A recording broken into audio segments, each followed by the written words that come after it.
Let's go!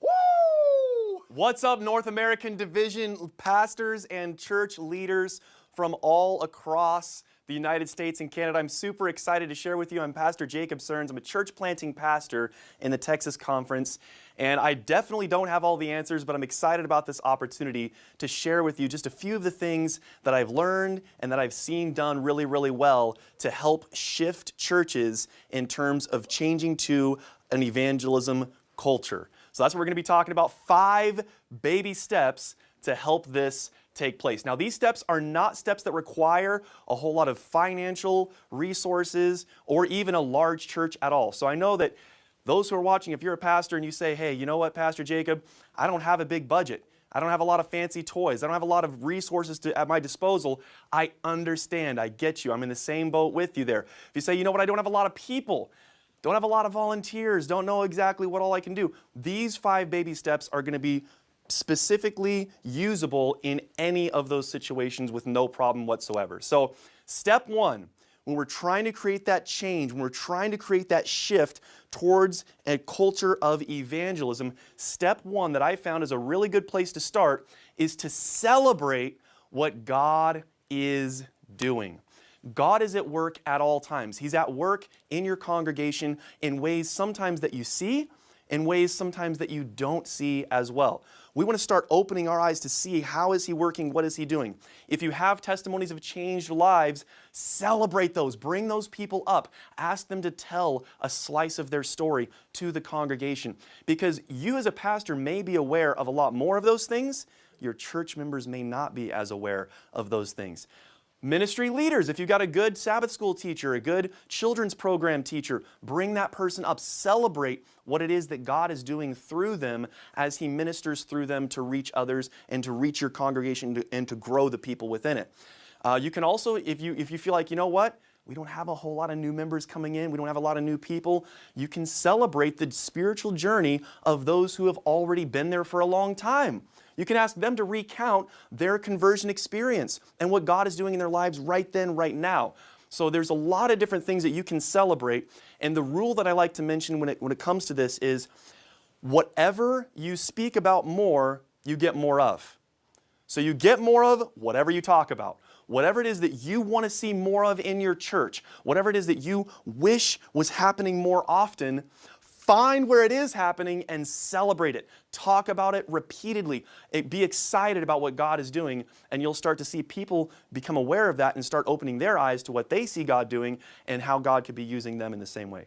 So that's step 1. Step 1 is celebrate what God is doing. Step 2 is schedule baptismal sabbaths. Schedule them ahead of time by faith, even if you don't have anyone ready to get baptized. This one is pretty crazy, I admit. I understand, it's pretty crazy. This is something that we started doing before we even had a church. We were church planting before we had a building, before we had anywhere to meet. We scheduled baptismal sabbaths for those people that we were doing Bible studies with before they had even said they wanted to get baptized. And it was amazing what God did. He will act and He will bring people because He says that He is the Lord of the harvest, and He says that the harvest truly is plentiful. That's Jesus' promise. Those are His words, and so He will help us with this. So when we schedule that baptismal Sabbath ahead of time, we start announcing it and celebrating what God will do in anticipation of God working. And you'd be amazed at how God brings people in with that attitude without you even knowing who they are. You're not even aware of who they are. You don't even know where they're going to come from. And God sends people and they say, you know what? Yes, that baptismal Sabbath you keep talking about, that date that you have scheduled there, I'd like to be a part of that.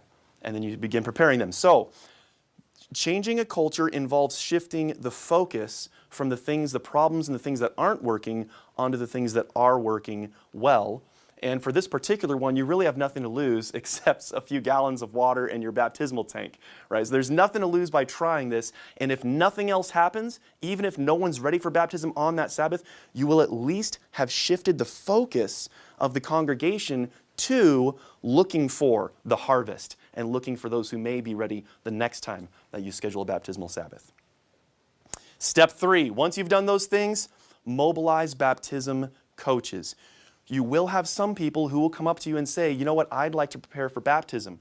And it doesn't have to be a complicated thing to help them get ready. What we do is we have the Amazing Facts Bible study guides readily accessible in the lobby of our church. We put them right out there, lessons 1 through 14.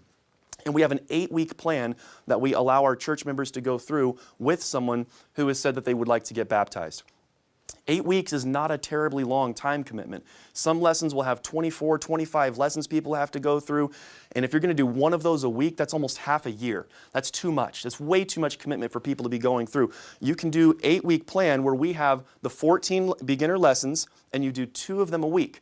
But you don't have to sit down and do the lesson with the person. You give them the lessons so they connect with God, they connect with God's Word, they fill out the quiz on the back of the lessons, they come back together with the church member reviews the quiz, answers any questions that they have, and gives them the next 2 lessons, and it goes on like that for those 8 weeks. Then you as the pastor, you clear them for baptism at the end of it, and they're ready to go. It's a pretty exciting thing. So you can mobilize many, many more people to be preparing people for baptism so that it doesn't all have to come through just the pastor, but it's mobilizing your church members as well. It empowers them, it's more efficient, and you're going to create lifelong memories for all those involved. The people, when you've prepared somebody for baptism and you're standing in the baptismal tank with them as they get baptized, you will never forget that as long as you live. And so you are creating that opportunity for people. Step 4 is new member orientation class. And this is something you do on the Friday night before the baptismal Sabbath, the one that you scheduled, right? You schedule that Sabbath ahead of time, you announce it again, you celebrate in advance what God is going to do. Then as people begin preparing, you might have some people who are going to be transferring in that day, you might have some people who are getting baptized or rebaptized or both. You gather all of them together along with the baptism coaches who've been coaching them and working with them and studying with them. You gather all those people together on a Friday night before that celebration baptismal Sabbath, and you sit down and you share with them the DNA or the culture that you desire for the church to have.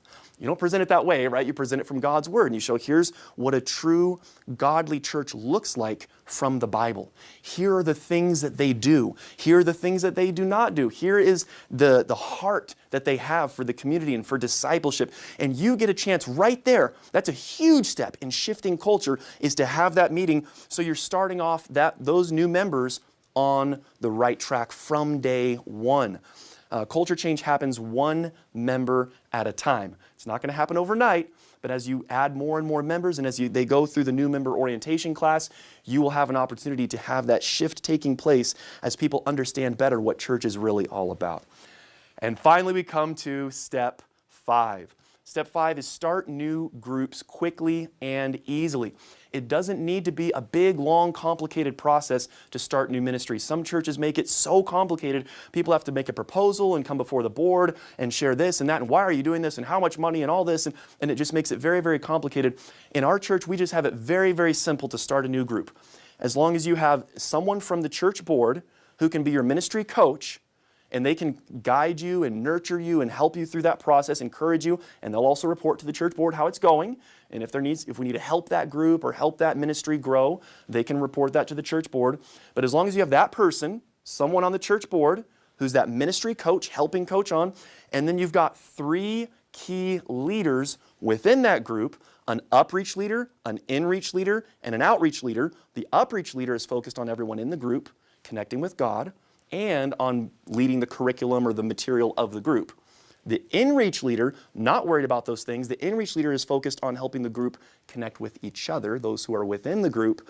The outreach leader, not focused on any of those other things. The outreach leader is focused on who is not part of the group and how can we help them join the group if they'd like to. How can we impact the community if they would like to join this group as well. So you've got your 3 strong leaders there, your upreach leader, which is the main leader, your inreach leader, and your outreach leader. And if you have all 3 of those leaders and you've got a church board ministry coach, that is all you need to start a group. You don't have to ask the pastor. You don't have to ask anybody else for permission. You can launch that group or that new ministry right then and there. And the pastor, guess what, is going to know about it because it's going to be reported on the church board. So these are the 5 baby steps that I found simplest, cheapest, and easiest to implement when trying to shift. Shifting culture is difficult. Changing culture takes time. But I found these steps to be outstanding ways to get the process started, and with these 5 baby steps. So God bless you in your ministry. I hope this is helpful to you. Even if you're able to just take one of these and apply it to your context, I hope that's the case. And I hope to see you sometime and celebrate what God is doing in you and through your ministry. God bless.